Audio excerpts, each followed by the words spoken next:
ഈ house building programme എന്താണ് sir? പല ആളുകൾ ഡിഗ്രി ആണോ ഡിപ്ലോമയാണോ എന്നുള്ള കാര്യങ്ങളിലൊക്കെ പലവിധ സംശയങ്ങളുണ്ട്. ജർമ്മൻ ലാംഗ്വേജിൽ നിങ്ങൾ ജസ്റ്റ് പാസ്സായാൽ നിങ്ങൾക്ക് ജർമ്മനിയിൽ പോകാനുള്ള ഓപ്പർച്യൂണിറ്റി ഉണ്ട്. ജർമ്മൻ ഭാഷ പഠിക്കാനായിട്ട് എഡ്യൂഫ്ലെയറിൽ ഒരാൾ ജോയിൻ ചെയ്യാനുള്ള ഏറ്റവും ബെസ്റ്റ് ടൈം ഏതാണ്? ചെലവുകൾ അവർക്കൊരു എഡ്യൂക്കേഷൻ ലോണായിട്ട് കിട്ടാനുള്ള സാധ്യതകൾ ഉണ്ടോ? ഒരു വിദ്യാർത്ഥി ഏപ്രിലെ പഠനത്തിന് പകരം മെയ്യോ ജൂണോ ജൂലൈയോ ഒക്കെ ഓപ്റ്റ് ചെയ്താൽ ആ വിദ്യാർത്ഥിക്ക് ആ മാർച്ച് ഇൻടേക്ക് നഷ്ടപ്പെടും. ജർമ്മനിയിൽ നിങ്ങൾ പരിപൂർണമായും സേഫാണ്.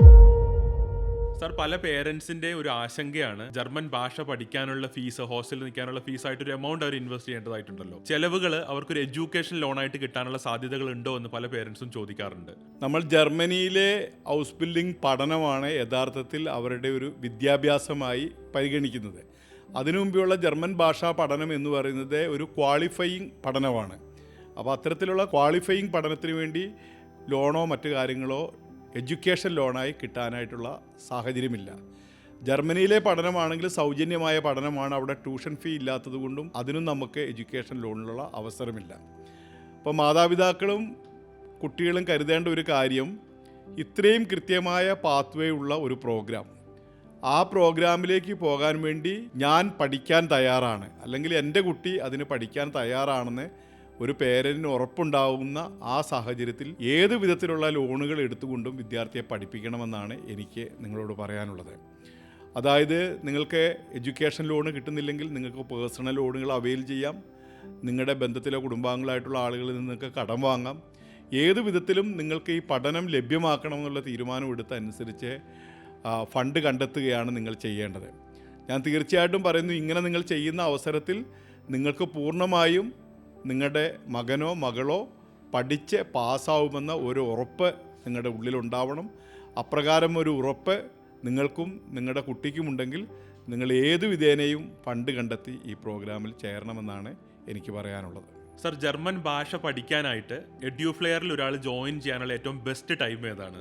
അതായത് നമ്മൾ ജർമ്മൻ ഹൗസ് ബിൽഡിംഗ് പ്രോഗ്രാം എന്ന് പറയുന്നത് +2 ബേസ്ഡ് ആയിട്ടുള്ളൊരു പ്രോഗ്രാം ആയതുകൊണ്ട് വിദ്യാർത്ഥിയുടെ +2 കഴിഞ്ഞാൽ ഉടനെയാണ് ഇത് പഠിക്കാനായിട്ടുള്ള ഏറ്റവും ബെസ്റ്റ് ടൈമായിട്ട് നമുക്ക് പറയാൻ വേണ്ടി പറ്റുന്നത്. ഇപ്പോൾ +2 പഠിക്കുമ്പോൾ തന്നെ ഒരു വിദ്യാർത്ഥി ഹൗസ് ബിൽഡിംഗ് പ്രോഗ്രാമാണ് അവരുടെ കരിയറിലെ ഒരു പാത്വേ എന്ന് തിരഞ്ഞെടുത്തു കഴിഞ്ഞാൽ അവർ ഇമ്മീഡിയറ്റായി ഈ പ്രോഗ്രാമിൽ ചേരണമെന്നാണ് പറയാനുള്ളത്. അതായത് +2വിൻ്റെ പരീക്ഷകൾ മാർച്ചിൽ തീർന്നാൽ ഏപ്രിൽ മാസം മുതൽ തന്നെ വിദ്യാർത്ഥികൾ ജർമ്മൻ ലാംഗ്വേജ് പഠിക്കാൻ തയ്യാറാവുകയാണെങ്കിൽ അവർക്ക് പിന്നീട് വരുന്ന മാർച്ച് ഇൻടേക്കിൽ അവർക്ക് ജർമ്മനിയിലേക്ക് പോകാനുള്ള ഓപ്പർച്യൂണിറ്റി ഉണ്ട്.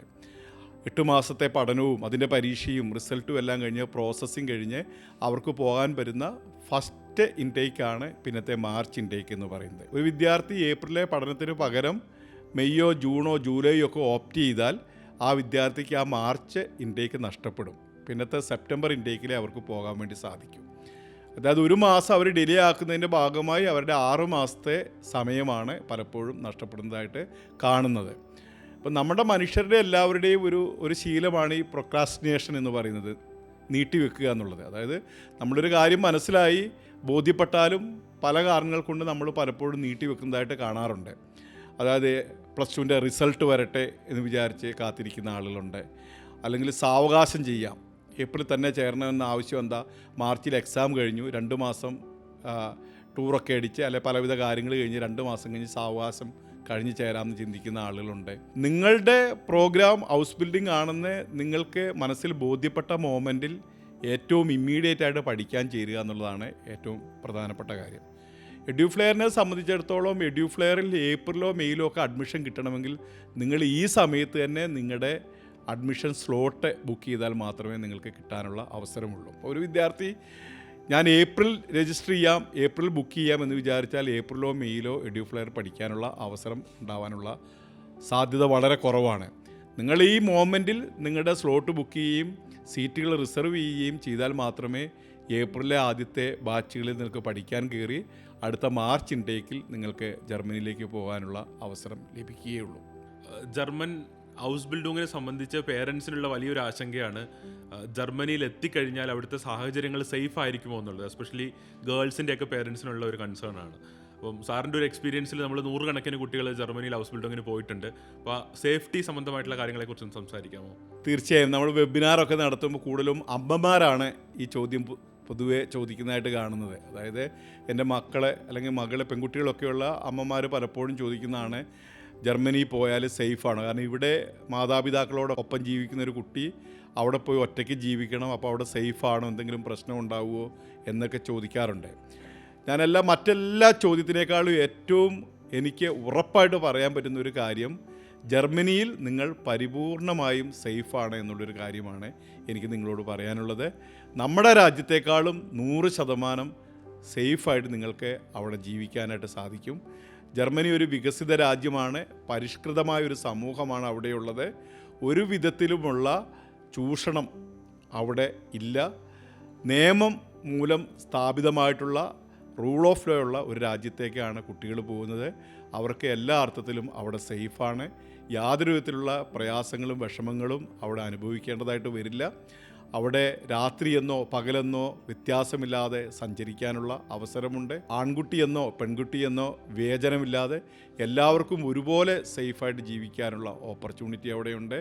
എഡ്യൂഫ്ലെയർ എന്ന് പോയിട്ടുള്ള 100 കണക്കിന് വിദ്യാർത്ഥികൾ വളരെ സന്തോഷത്തോടു കൂടിയാണ് ജർമ്മനിയിൽ ജീവിക്കുന്നത്. അവർ ജർമ്മനി മാത്രമല്ല, ജർമ്മനിയിൽ നിന്ന് ജർമ്മനിയുടെ പുറത്തുള്ള രാജ്യങ്ങളിലേക്ക് സഞ്ചരിക്കുന്നുണ്ട്. ജർമ്മനിയുടെ അകത്തെല്ലാം അവർ സഞ്ചരിക്കുന്നുണ്ട്. അവർ രാത്രിയെന്നോ പകലെന്നോ വ്യത്യാസമില്ലാതെ അവരുടെ ജീവിതം ആസ്വദിച്ച് അവർ മുന്നോട്ട് പോകുന്നുണ്ട്.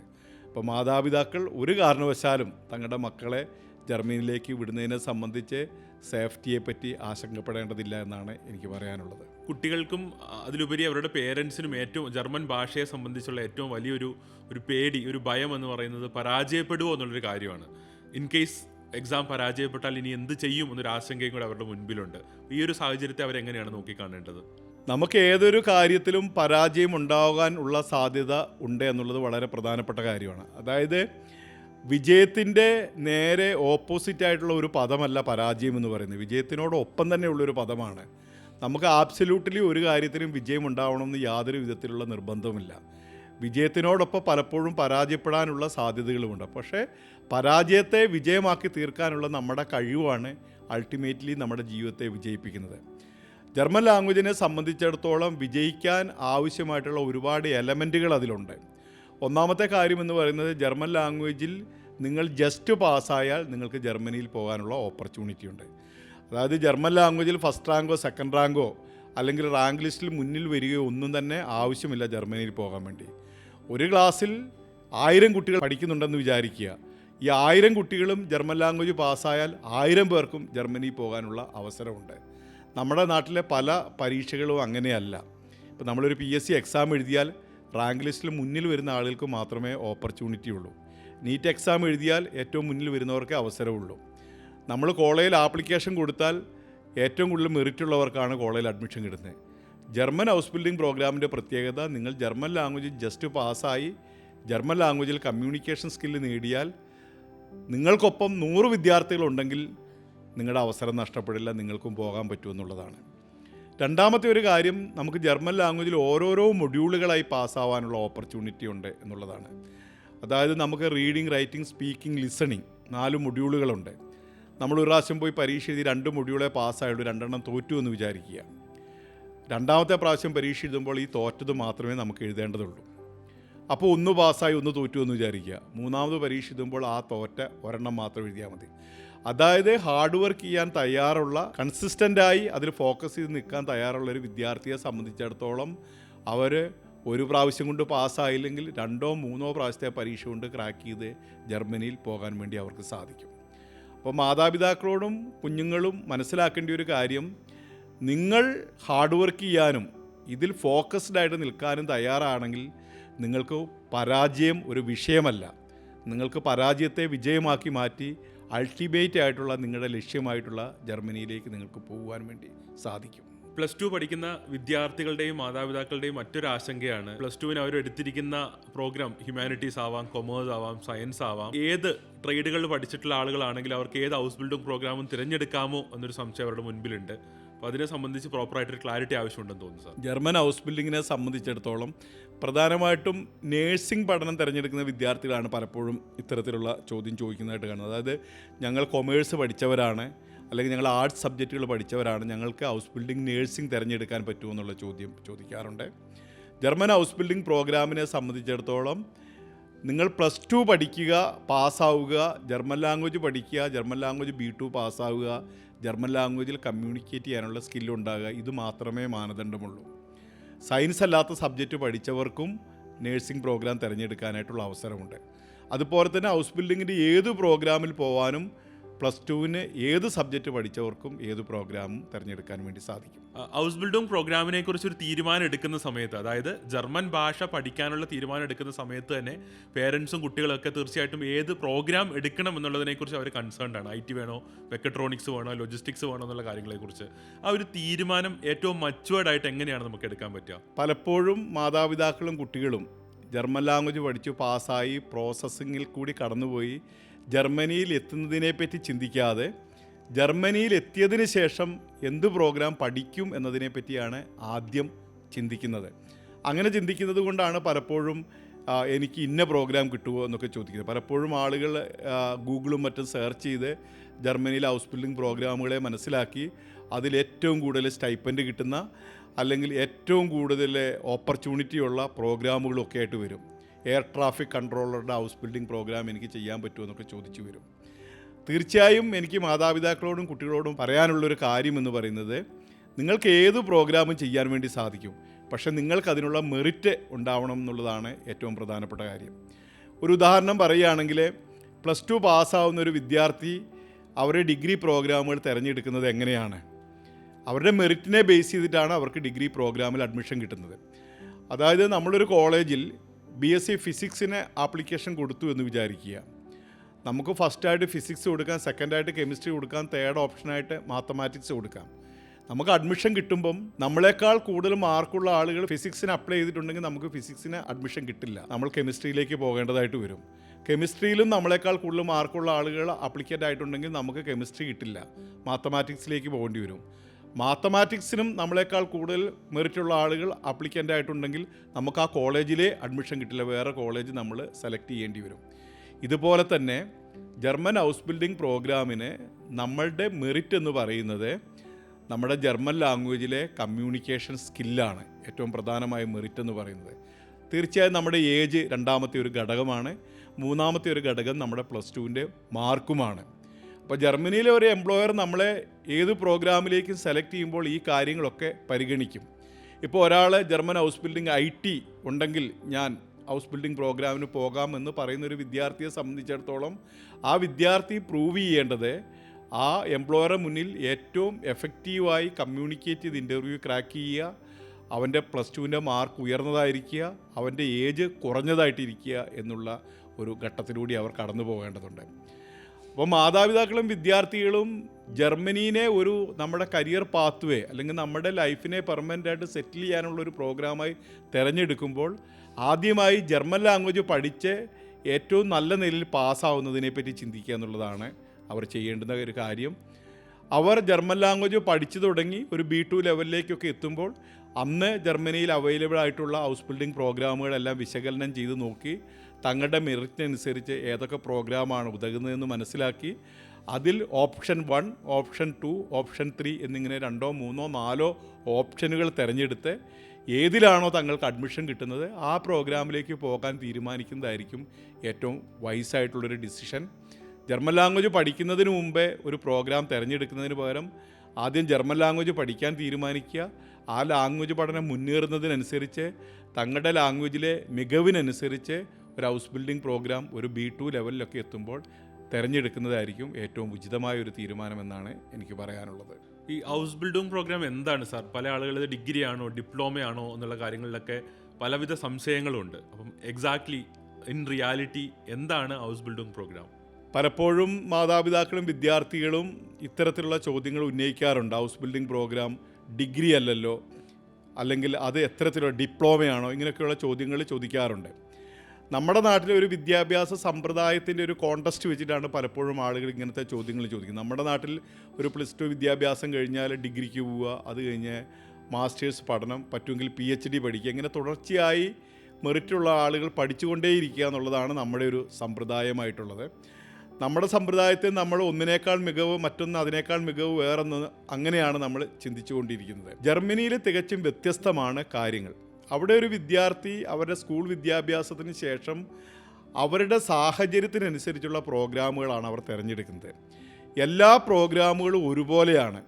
ഒന്ന് കൂടുതൽ മെച്ചം ഒന്ന് കുറവ് എന്നൊന്നും പറയാനായിട്ട് സാധിക്കില്ല. ഹൗസ് ബിൽഡിംഗ് പ്രോഗ്രാം എന്ന് പറയുന്നത് ജർമ്മനിയിലെ ഒരു സവിശേഷമായിട്ടുള്ളൊരു വിദ്യാഭ്യാസ സമ്പ്രദായമാണ്. പണ്ട് കാലത്തെ ഗിൽഡ് സിസ്റ്റത്തിൽ നിന്ന് ഉരുത്തിരിഞ്ഞ് വന്നിട്ടുള്ള ഒരു സിസ്റ്റവും പ്രോസസ്സും ബിൽഡ് ചെയ്തിട്ടുള്ള എഡ്യൂക്കേഷണൽ രീതിയാണ് ഹൗസ് ബിൽഡിംഗ് എന്ന് പറയുന്നത്. ഇത് തിയറി പഠനത്തിനോടൊപ്പം പ്രാക്ടിക്കൽ പഠനവും കൂടി സംയോജിപ്പിച്ചിട്ടുള്ള, അല്ലെങ്കിൽ പഠനത്തോടൊപ്പം ജോലിയും കൂടി കൂട്ടിച്ചേർത്തിട്ടുള്ള തികച്ചും സ്കിൽ ഓറിയൻറ്റഡ് ആയിട്ടുള്ളൊരു പഠനമാണ് ഹൗസ് ബിൽഡിംഗ് എന്ന് പറയുന്നത്. അതായത് ഇപ്പോൾ ഒരു നേഴ്സിംഗ് പഠിക്കുന്ന ഒരു വിദ്യാർത്ഥിയാണെങ്കിൽ നേഴ്സിംഗ് തിയറി ക്ലാസ്സിൽ പഠിക്കുന്നതിനോടൊപ്പം റിയൽ ആയിട്ടുള്ള ഹോസ്പിറ്റലിൽ പോയി വർക്ക് ചെയ്ത് ആ നേഴ്സിംഗ് ജോലി ചെയ്യാൻ പഠനകാലം കഴിയുമ്പോൾ അവരെ പ്രാപ്തമാക്കുന്ന പ്രോഗ്രാമാണ് ഹൗസ് ബിൽഡിംഗ് പ്രോഗ്രാം. ഇപ്പോൾ ഹോട്ടൽ മാനേജ്മെൻറ്റ് പ്രോഗ്രാം പഠിക്കുന്ന ഒരു വിദ്യാർത്ഥിയാണെങ്കിൽ ക്ലാസ് റൂമിലെ പഠനത്തിനോടൊപ്പം റിയൽ ആയിട്ടുള്ളൊരു ഹോട്ടലിൽ പോയി ജോലി ചെയ്ത് പഠനം കഴിഞ്ഞ് അവർ പ്രവേശിക്കുന്ന ജോലിയിൽ അത് ചെയ്യാൻ അവർ പ്രാപ്തരാവുന്ന, അവർക്കതിന് സ്കില്ല് കിട്ടുന്ന വിധത്തിൽ അവരെ തയ്യാറാക്കുന്ന പ്രോഗ്രാമാണ് ഹൗസ് ബിൽഡിംഗ് പ്രോഗ്രാം. അപ്പം ഇതൊരു തിയറി പ്രാക്ടിക്കൽ സംയോജിതമായ ഒരു വിദ്യാർത്ഥിയുടെ ജോലി ചെയ്യാനുള്ള സ്കില്ലിനെ ഡെവലപ്പ് ചെയ്യുന്ന ഒരു പ്രോഗ്രാമാണ്.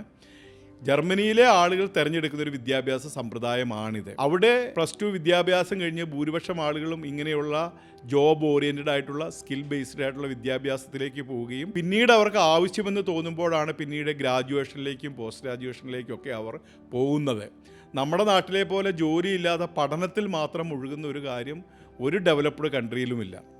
അതിന് പ്രധാന കാരണം 18 വയസ്സ് പ്രായപൂർത്തിയാവുന്ന ഒരു വിദ്യാർത്ഥി അവിടെ ഇൻഡിപെൻഡൻ്റ് ആണ്. അവർ സ്വന്തമായി അധ്വാനിച്ച് വരുമാനം ഉണ്ടാക്കിയാണ് അവിടെ പഠനത്തിലേക്ക് മുന്നോട്ട് പോകുന്നത്. ഒരു കാരണവശാലും നമ്മുടെ നാട്ടിലെ പോലെ PhD പഠിക്കുമ്പോഴും മാതാപിതാക്കളുടെ പണം വാങ്ങിയല്ല ആ രാജ്യത്തെ വിദ്യാർത്ഥികൾ പഠിക്കുന്നത്. സ്കൂൾ വിദ്യാഭ്യാസം കഴിഞ്ഞാൽ സ്വന്തമായി ജോലി ചെയ്ത് പഠിക്കാനുള്ള കാര്യമാണ് അവിടെ വിദ്യാർത്ഥികൾ ചെയ്യുന്നത്. അപ്പോൾ ഹൗസ് ബിൽഡിംഗ് എന്ന് പറയുന്നത് ഒരാളുടെ സ്കൂൾ വിദ്യാഭ്യാസം കഴിയുമ്പോൾ അവർക്ക് സ്റ്റൈപ്പൻഡോടുകൂടി പഠിക്കുവാനും പഠിച്ചു കഴിഞ്ഞ് ജോലിയിലേക്ക് പ്രവേശിക്കാനും പറ്റുന്ന ഏറ്റവും ബെസ്റ്റ് ആയിട്ടുള്ള ഒരു എഡ്യൂക്കേഷൻ സിസ്റ്റമായിട്ടാണ് ജർമ്മനിയിലുള്ള ആളുകൾ കരുതുന്നത്. ഈ ഹൗസ് ബിൽഡിംഗ് പ്രോഗ്രാം ആദ്യം ജർമ്മൻകാർക്ക് വേണ്ടി മാത്രമുള്ള, ആ രാജ്യത്തുള്ളവർക്ക് വേണ്ടി മാത്രമുള്ള എഡ്യൂക്കേഷൻ പ്രോഗ്രാമായിരുന്നു. പിന്നീട് അത് യൂറോപ്യൻ യൂണിയനിലുള്ള ആളുകൾക്ക് വേണ്ടി അത് കൊണ്ടുവന്നു. 2020 മാത്രമാണ് നോൺ യൂറോപ്യൻ, അതായത് ലോകത്തിലുള്ള എല്ലാ ആളുകൾക്ക് വേണ്ടി ഈ വിദ്യാഭ്യാസ സമ്പ്രദായം അവരെ തുറന്നു കൊടുത്തിട്ടുള്ളത്. ഈ വിദ്യാഭ്യാസത്തിലേക്ക് വരുന്ന ആളുകൾക്ക് എല്ലാ മാസവും 1.5 ലക്ഷം രൂപ സ്റ്റൈപ്പൻഡ് കൊടുത്തുകൊണ്ടാണ് അവരെ പഠിപ്പിക്കുന്നത്. അപ്പോൾ ഇത്തരത്തിൽ പഠിപ്പിച്ചു കൊണ്ടുവരുന്ന വിദ്യാർത്ഥികൾ ആ രാജ്യത്തിന് മുതൽക്കൂട്ടാവുന്നതിന് വേണ്ടി ആവശ്യമായിട്ടുള്ള സ്കില്ല് നൽകിക്കൊണ്ടാണ് വിദ്യാഭ്യാസം അവിടെ നടപ്പിലാക്കുന്നത്. ഇത് തികച്ചും സവിശേഷമായ ഫലപ്രദമായ ഒരു വിദ്യാഭ്യാസ സമ്പ്രദായമാണ്. ഏതൊക്കെ രാജ്യങ്ങളിൽ നിന്നുള്ള ആളുകൾ ഹൗസ് ബിൽഡിംഗ് ചെയ്യുന്നതായിട്ട് സാറ് മനസ്സിലാക്കിയിട്ടുണ്ട്? കാരണം സാർ ഇപ്പോൾ ഓൾറെഡി പറഞ്ഞു ജർമ്മൻകാർ ഏറ്റവും കൂടുതൽ പ്രയോറിറ്റി കൊടുക്കുന്ന ഒരു കാര്യമാണ് ഹൗസ് ബിൽഡിംഗ് എന്നുള്ളത്. അപ്പം അതല്ലാതെ ജർമ്മൻസ് അല്ലാതെ മറ്റേതൊക്കെ രാജ്യങ്ങളിൽ നിന്നുള്ള ആളുകൾ കോമൺലി ഹൗസ് ബിൽഡിംഗ് ചെയ്യുന്നതായിട്ട് സാറ് മനസ്സിലാക്കിയിട്ടുണ്ട്? ഹൗസ് ബിൽഡിംഗ് പ്രോഗ്രാമിന് നമ്മുടെ എഡ്യൂഫ്ലെയർ എന്ന് പോകുന്ന വിദ്യാർത്ഥികൾ പറയുന്നത് അവരുടെ ക്ലാസ്സിൽ മെജോറിറ്റി സ്റ്റുഡൻസ് ജർമ്മൻകാർ തന്നെയാണ്. രണ്ടാമതായി യൂറോപ്യൻ യൂണിയനിലുള്ള രാജ്യങ്ങളുള്ള വിദ്യാർത്ഥികളുണ്ട്. മൂന്നാമതായി നോൺ യൂറോപ്യൻ യൂണിയനിലുള്ള നമ്മളെപ്പോലെ ഹൗസ് ബിൽഡിംഗ് പ്രോഗ്രാം എന്താണെന്ന് മനസ്സിലാക്കിയിട്ടുള്ള രാജ്യങ്ങളിലെ വിദ്യാർത്ഥികൾ ഈ പ്രോഗ്രാമിലുണ്ട്. പല രാജ്യത്തെ ആളുകളും ഇങ്ങനൊരു പ്രോഗ്രാം ഉണ്ടെന്നുള്ള കാര്യങ്ങൾ മനസ്സിലാക്കിയിട്ടില്ല.